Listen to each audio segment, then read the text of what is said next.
শ্যালকের বিয়ের কাবিন হবে, আর এই কাবিনের আলোচনা হচ্ছে। আমরা পারিবারিকভাবে আমার শ্বশুর শাশুড়ি, আমার শ্যালিকা, আমার ভাইরা ভাই, আমার ওয়াইফ সহ আমরা আলোচনা করছি যে আসলে কিভাবে করা যায়। দেখতে থাকুন। বিয়ের শপিং করতে আমরা শপিং কমপ্লেক্সে।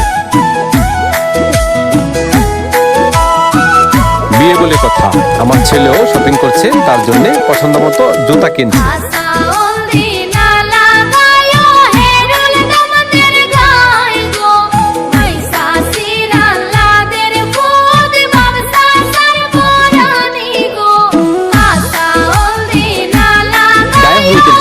যে ডালাটি কেনা হলো, এই ডালাটি কিন্তু আমি নিজেই কিনেছিলাম।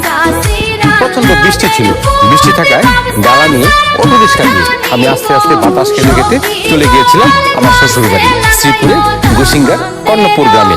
ভিডিওতে দেখতে থাকুন।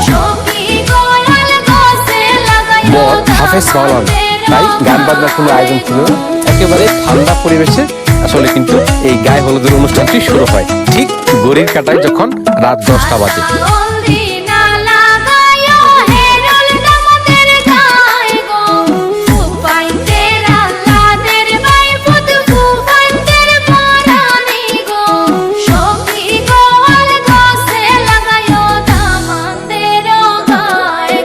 আমার শাশুড়ি তার ছেলেকে কিন্তু গায়ে হলুদের অনুষ্ঠানের যে আনুষ্ঠানিকতা সেটা করছে।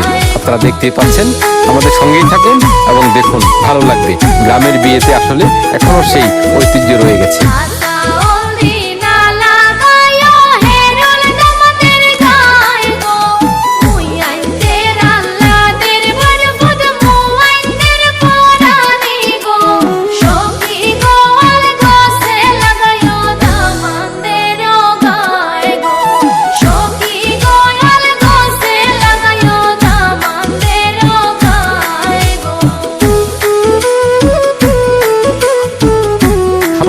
পরে আমার ভাইরা ভাই 7-আপের বোতল নিয়ে আসলো।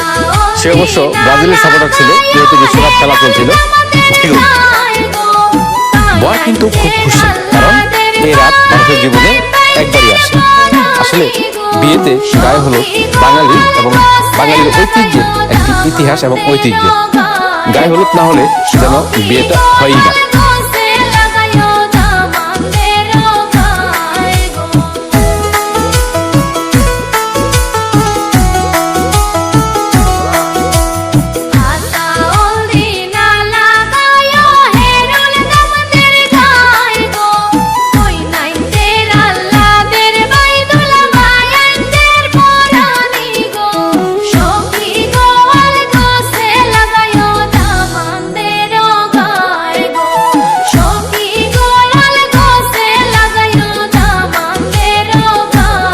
রাত যত গভীর হচ্ছে ততই কিন্তু আনন্দ বাড়ছে এবং বরের চোখে মুখে একটি অন্য ধরনের অনুভূতি দেখা যাচ্ছে, কারণ সকাল হলেই কিন্তু সে বিয়ে করতে যাচ্ছে।